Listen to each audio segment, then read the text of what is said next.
Bienvenue à Tunis, la capitale de la Tunisie. 20% de la population du pays réside dans cette ville, où l'on y fait bien souvent escale. Tunis offre plusieurs visages. D'un côté, la grande mosquée, de l'autre, la cathédrale, la vieille ville et la Médina. Plus loin, la technopole avec ses gratte-ciel. Nous voici sur l'avenue Bourguiba. Celle-ci et ses rues perpendiculaires sont bondées de snacks, de bars. Vers 21 h, les Tunisois viennent boire un café, déguster des pâtisseries, manger une crêpe fourrée au chocolat.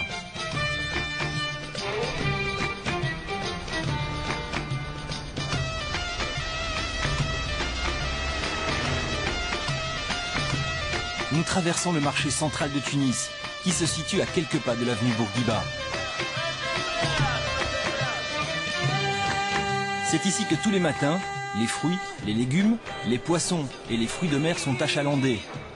Thon, espadons, moules, crevettes, rougets, dorades font partie du menu quotidien des Tunisiens. Les Tunisiens aiment bien les poissons. On mange bien les poissons. Aussi bien c'est le moment de l'espadon maintenant, le moment de miro, on le travaille en tranches, aussi bien les chiens de mer. On a tout. Vous les pêchez où ces poissons? La plupart du sud.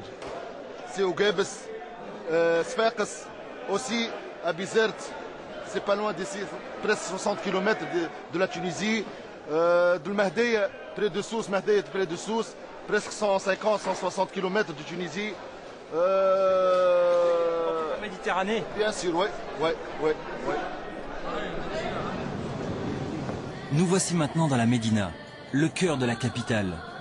Bâti au 8e siècle, l'ensemble arabo-mauresque s'est développé autour de la grande mosquée, Es Zitouna. Depuis 1979, la vieille ville est inscrite au patrimoine mondial de l'UNESCO.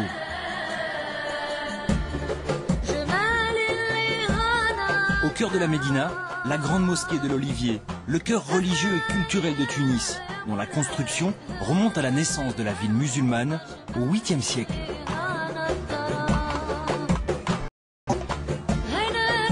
La grande mosquée est entourée de souks. Les ruelles sont remplies de ces petits commerces où sont vendus épices, bijoux, cuirs, tapis, souvenirs pour les touristes. Nous voici dans le souk des Chéchia, cette pipao introduite dans le pays par les musulmans andalous chassés d'Espagne au XVIIe siècle.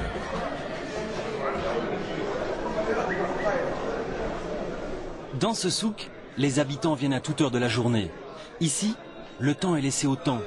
On discute des choses de la vie quotidienne, des histoires de l'un et de l'autre, du football.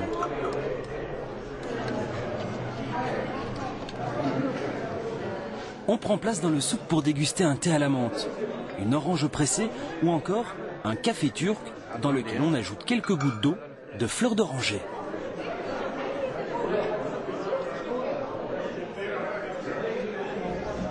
Nous quittons Tunis en direction du sud-est, en direction de la côte méditerranéenne.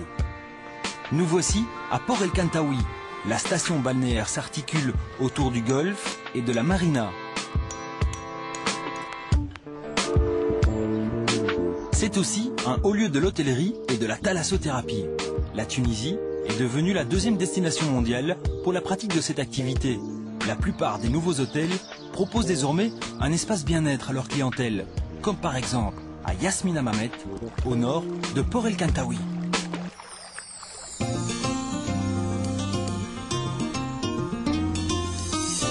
Cette nouvelle station touristique compte des hôtels de luxe, des boutiques et une marina qui peut accueillir des bateaux de 110 mètres.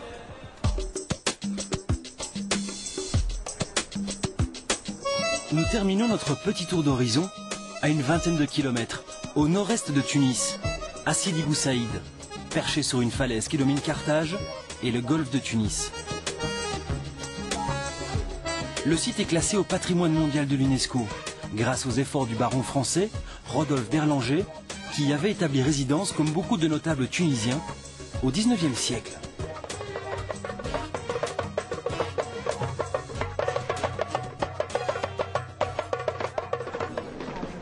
Ce village jardin blanc et bleu, ce lieu féerique, fut source d'inspiration pour des artistes de renom, tels que Chateaubriand, Gide ou encore Simone de Beauvoir.